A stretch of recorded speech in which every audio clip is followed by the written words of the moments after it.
Hello friends, नमस्कार। मैं रागनी आप सभी का प्रभाकर एकेडमी में स्वागत करती हूँ।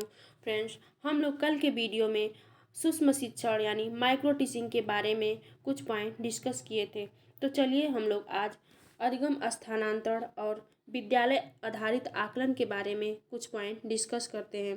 फ्रेंड्स, इस टॉपिक से टीचिंग का कोई भी एग्ज़ाम हो, चाहे यूपी टेट हो, सी टेट हो या फिर अदर स्टेट का कोई टीचिंग का एग्ज़ाम हो, इससे 2-3 क्वेश्चन अवश्य पूछता है। तो चलिए फ्रेंड्स स्टार्ट करते हैं। अधिगम स्थानांतरण, ट्रांसफर ऑफ लर्निंग। जब कोई एक सीखा हुआ कौशल या काम दूसरे सीखने के कौशल काम को प्रभावित करता है तो उसे सीखने का स्थानांतरण कहते हैं। जैसे ट्रक चलाने में सीखा गया कौशल कार चलाने की प्रक्रिया को प्रभावित करता है। मान लीजिए किसी व्यक्ति को ट्रक चलाने पहले से आता है तो उसे कार चलाने में कोई दिक्कत नहीं होगी, वो कार चलाना जल्दी से सीख जाएगा। अगला है स्थानांतरण के प्रकार। चलिए देखते हैं स्थानांतरण के कितने प्रकार होते हैं। इसमें फर्स्ट पॉइंट है धनात्मक स्थानांतरण। धनात्मक स्थानांतरण पूर्व ज्ञान, अनुभव अथवा प्रशिक्षण नई बातों को सीखने में सहायता प्रदान करता है या नई बातों को सीखने में सहायता प्रदान करता है। किसी कार्य को करने का ज्ञान, योग्यता अथवा अनुभव जब अन्य कार्य को करने में सहायक होता है तब इसे सीखने का धनात्मक स्थानांतरण माना जाता है। जैसे हिंदी भाषा का ज्ञान संस्कृत भाषा सीखने में सहायता प्रदान करने के कारण धनात्मक स्थानांतरण कहलाएगा। मान लीजिए किसी व्यक्ति को या फिर किसी बच्चे को हिंदी भाषा का ज्ञान पहले से है और उसको संस्कृत सीखना है तो वो संस्कृत भाषा जल्दी सीख लेगा। अगला है ऋणात्मक स्थानांतरण। क्या है अगला? ऋणात्मक स्थानांतरण किसी कार्य को करने का ज्ञान, योग्यता अथवा अनुभव दूसरे कार्य को करने में घातक होता है तो इसे ऋणात्मक स्थानांतरण कहा जाता है। जैसे तेज चलने का अभ्यास दिल की बीमारी की स्थिति में चिकित्सक के सलाह के बावजूद धीमे चलने में बाधक होता है, अतः इसे ऋणात्मक स्थानांतरण कहा जाएगा। जैसे मान लीजिए किसी व्यक्ति को दिल की बीमारी है और उसको तेज चलने का भी अभ्यास है, मतलब वो तेज ही चलता है, धीमे नहीं चल पाता है, तो उसके लिए बाधक होगा। अगला है शून्य स्थानांतरण। शून्य स्थानांतरण में क्या है? सीखने की प्रक्रिया में पूर्व अनुभव ना तो सहायक होता है ना ही बाधक होता है, तो यहाँ अधिगम का शून्य स्थानांतरण पाया जाता है। मान लीजिए किसी व्यक्ति को नाव चलाना आता है और उसको बाइक चलाना है तो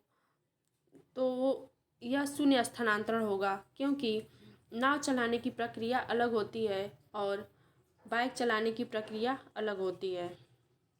उससे नाव चलाने की प्रक्रिया से उसको बाइक चलाने की प्रक्रिया में कोई मदद नहीं मिलेगा, इसलिए यहाँ शून्य स्थानांतरण होगा। अगला है क्षैतिज स्थानांतरण। जब किसी स्तर में अर्जित ज्ञान, अनुभव अथवा प्रशिक्षण का उपयोग व्यक्ति के द्वारा उसी प्रकार की लगभग समान स्थिति में किया जाता है तो इसे सीखने का क्षैतिज स्थानांतरण कहते हैं। जैसे गणित में जोड़ घटाने के प्रश्नों को हल करने का अभ्यास उसी तरह विज्ञान के अन्य प्रश्नों को हल करने में काम आता है। मान लीजिए किसी बालक को जोड़ घटाने का अभ्यास हो गया है, वो जोड़ घटाना कर ले रहा है तो उसको विज्ञान के न्यूमेरिकल को लगाने में आसानी होगी, क्योंकि उसको जोड़ घटाना ऑलरेडी आ चुका है। चलिए हम लोग अगला टॉपिक देखते हैं विद्यालय आधारित आकलन, स्कूल बेस्ड असेसमेंट। इसमें फर्स्ट पॉइंट है विद्यालय आधारित आकलन विद्यालय शिक्षा बोर्डों द्वारा ली जाने वाली परीक्षाओं के विपरीत स्कूल स्तर पर किया जाता है। क्या है ये? स्कूल वाले टीचर्स मिल करके करवाते हैं इसको, ये बोर्ड द्वारा नहीं ली जाती है। अगला पॉइंट है यह मूल्यांकन विद्यालय द्वारा विकसित अनुसूची और बोर्डों द्वारा जारी किए गए मार्ग निर्देशों के अनुसार अध्यापकों द्वारा लिया जाता है। अगला पॉइंट है, यह विद्यालय के अंदर और बाहर दोनों जगहों पर जीवन के सभी प्रकार की शिक्षा प्राप्ति को प्रोत्साहित करता है। प्रत्यक्ष अनुभव द्वारा जीवन के दैनिक अनुभव द्वारा किया जाता है। अगला है, यह मूल्यांकन हमेशा विद्यालय स्तर पर ही किया जाता है। क्या? विद्यालय स्तर पर ही किया जाता है।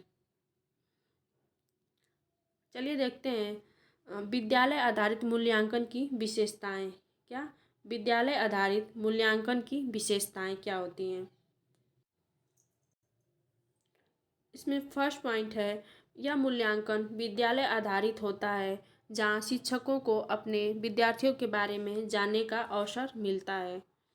अगला पॉइंट है, अध्यापक बालक क्या सीखता है, कैसे सीखता है, उनके सोचने का तरीका क्या है, उनकी रुचियों मनोवृत्तियों आदि की पहचान करता है।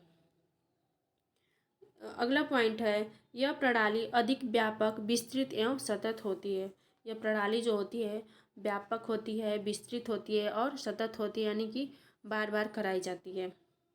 अगला पॉइंट है, इसका मुख्य लक्ष्य शिक्षार्थी को सुनियोजित अधिगम और विकास की ओर अग्रसर करने में सहायता देता है।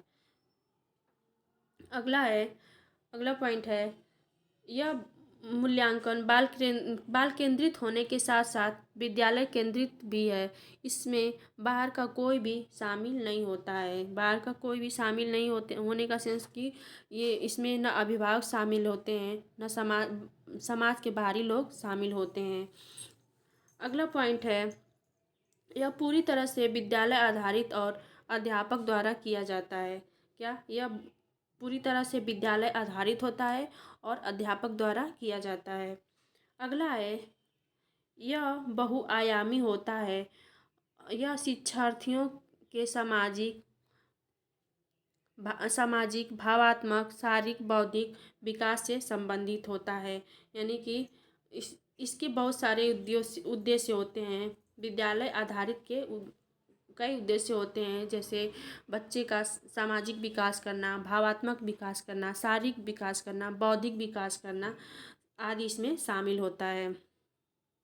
चलिए देखते हैं विद्यालय आधारित आकलन के उद्देश्य क्या क्या हैं। इसमें फर्स्ट पॉइंट है, बच्चों पर पड़ने वाले दबाव को कम करना। क्या? बच्चों के दबाव को कम करना। अगला है, मूल्यांकन को व्यापक और नियमित बनाना। क्या है अगला? मूल्यांकन को व्यापक और नियमित बनाना। निदान और उपचार के साधन की व्यवस्था करना। निदान और उपचार के साधन की व्यवस्था करना।